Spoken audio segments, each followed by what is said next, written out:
E aí pessoal, tudo bem? Estamos começando mais um Café com Teologia.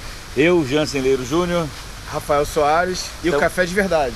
De café. Hoje tem café de verdade. Glória Se demorar mais, o diretor vai esfriar, mas tem café de verdade hoje. Ainda bem, vamos tomando café então, que é bom que a gente dá uma pausa. Enquanto tem tempo. Aliás, por falar em tempo, vamos ter que ser rápido hoje, porque meu tempo hoje é muito curto. Ih, rapaz, tempo pode ser um ídolo, o que você acha? Tempo ser um ídolo, tem uma porção de coisa que é ídolo. Tem uma porção de coisa que é Deus. Vamos falar sobre idolatria, porque eu acho que hoje as pessoas têm orgulho de falar sobre o tempo. O tempo hoje virou um ídolo. Ou você, não, olha só, falar com orgulho, eu não tenho tempo para nada hoje, virou um Deus. Ou então, olha só, eu tenho tempo, um pouquinho de tempo para você, para minha família. Ou seja, quem é o seu Deus? O tempo? Quem é o nosso Deus? Pode ser o tempo? O tempo, se for um Deus, na verdade é um Deus camuflado. Porque quando você não tem tempo para outras coisas, porque o tempo lhe toma muito, na verdade o seu Deus é você mesmo. Então, porque o tempo funciona em volta de você. O seu tempo é medido de acordo com a tua necessidade. Você quer tempo para realizar aquilo que você quer e bem entende. Então, e aí não sobra tempo para nada. Eu já abri uma vertentezinha para fazer 1000 debates, com um monte de pastor taca pedra. É bobagem isso, porque quando você está falando de idolatria, você está colocando aquilo que você idolatra, seja o que for, desde um conceito filosófico, a uma doutrina, ou uma pessoa, ou seja lá o que for, toda vez que você estabelece, cria um ídolo para você, você o coloca num altar para quem você devota tempo, devota pensamento, atitudes, comportamento, fica devotado àquilo. Você se entrega àquilo. Isso torna-se uma idolatria. Você substitui aquele que deveria ser o centro da sua vida por esse ente ou por este pensamento idólatra que você tem. No caso da mãe, quando ela fala isso, ela está se referindo muito mais à questão da proteção. Eu vou fazer tudo que for necessário para que o meu filho viva. Eu vou protegê-lo por tudo e por todos os lados. Então, é muito difícil e seria muito difícil para a gente aqui esgarçar esse tecido a ponto de dividir essa linha tão tênue entre uma suposta idolatria mãe-filho e a idolatria propriamente dita. Na verdade, eu acho que a questão não é muito pela substituição do altar de Deus pelo filho. É mais uma questão de proteção. É o que ela conhece. Deixa eu concluir com uma pergunta só. Antes de concluir, fala sobre tudo que pode se tornar uma idolatria na vida da pessoa.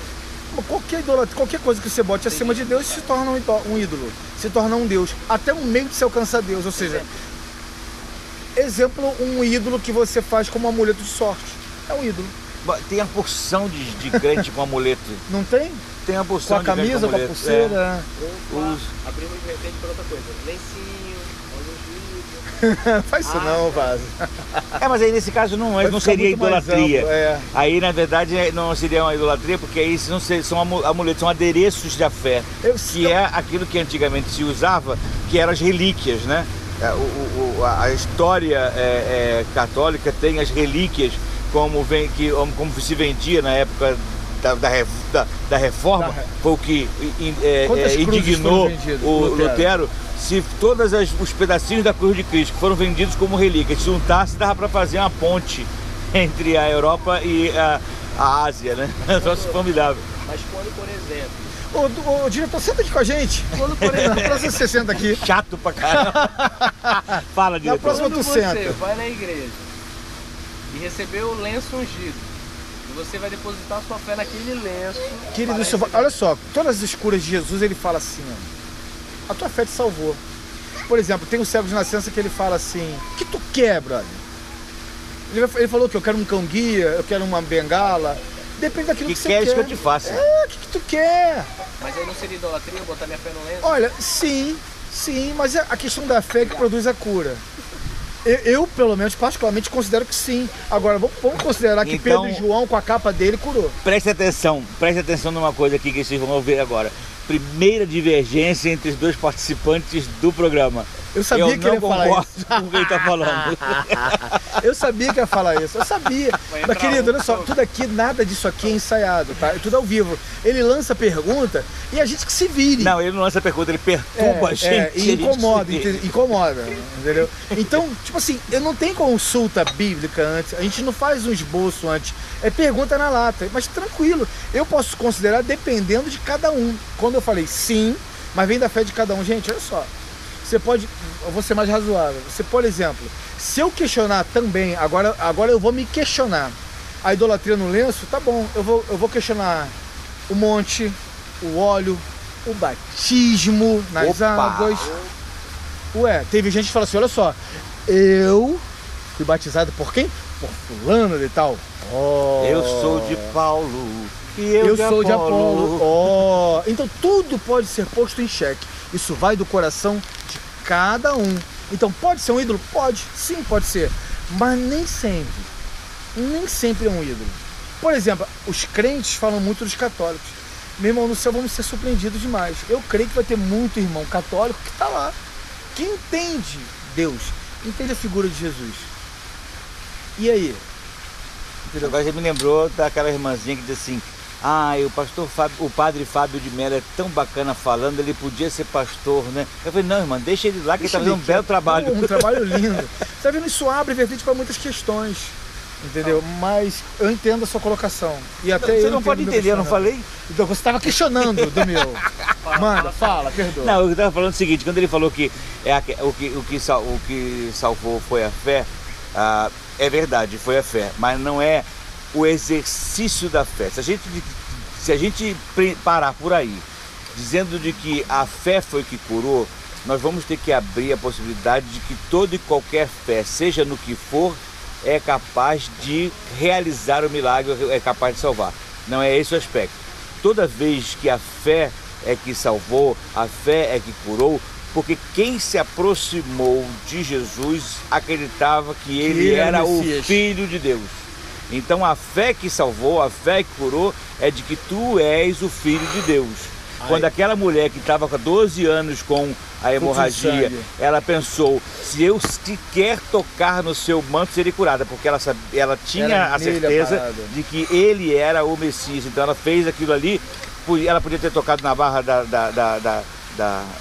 do manto, ela poderia ter tocado na sandália, ela poderia ter tocado um pedaço da barba, não importa. Ela sabia que se ela tocasse na cabeça dela, porque aquele era o Filho de Deus. Quando Jesus cura o servo, o empregado do centurião, ele diz, jamais vi em Jerusalém fé como essa. Por quê? Porque o cara estava com fé de que seria salvo? Não, porque ele falou exatamente, eu sou homem que trabalha com autoridade, sei que tu tens autoridade, porque eu mesmo, quando digo vai e faz, ele vai e faz. Então se tu, abre aspas, Filho de Deus, disser cura, eu sei que meu servo será curado. Então a fé que cura, a fé que salva, não é a fé propriamente dito como exercício de crença, mas é a fé no Filho de Deus. Isso fez a diferença agora, na salvação. Perfeito. Desculpa te dar esse pau. Que isso? Desculpa, tomei aqui, ó. Agora, olha que o que mais me preocupa não são os cegos, são aqueles que enxergam e não veem. Tinha um cego que estava lá no cantinho e gritou assim, Jesus, Filho de Davi, tem misericórdia de mim. Os que estavam seguindo a Jesus tentou calar esse cara. Ou seja, eles enxergavam, eles estavam seguindo Jesus. Só que Jesus ouviu e falou assim, cara, ele sabe quem eu sou. Ele sabe da promessa. Ele sabe que eu sou filho de Davi. Ele sabe que eu sou o Messias. Para tudo que eu vou lá nele. Ou seja, sabia que ele era o Messias. E tinha gente que enxergava, caminhava com ele. Ou seja, trazendo para hoje, caminha na igreja e ainda não tem ideia de quem é Deus. Eu ia continuar essa polêmica falando sobre a mulher de Naum, cujo filho, a viúva de Naum, cujo filho foi ressuscitado por Jesus, em que ela sequer pediu nada, e Jesus, mas eu vou parar por aqui, senão a gente vai continuar muito. O diretor está reclamando, o diretor depois edita. Ele está com a placa desse para você concluir. Um abraço, então, gente, olha só, um abraço para vocês, manda lá o seu joinha, dá os seus comentários, faz aí tudo o que você quiser, para mostrar pra gente que você está gostando e que a gente precisa continuar do lado de vocês falando sobre tudo isso. Questione isso, comente, faz comentário. Pergunta aí. Não concordo com nada do que vocês falaram, seu gordo bobo. E aí a gente tá aqui para compartilhar o que a gente tem e aprender com vocês. Um abraço. Um abraço para vocês, fique com Deus, tchau. Tchau.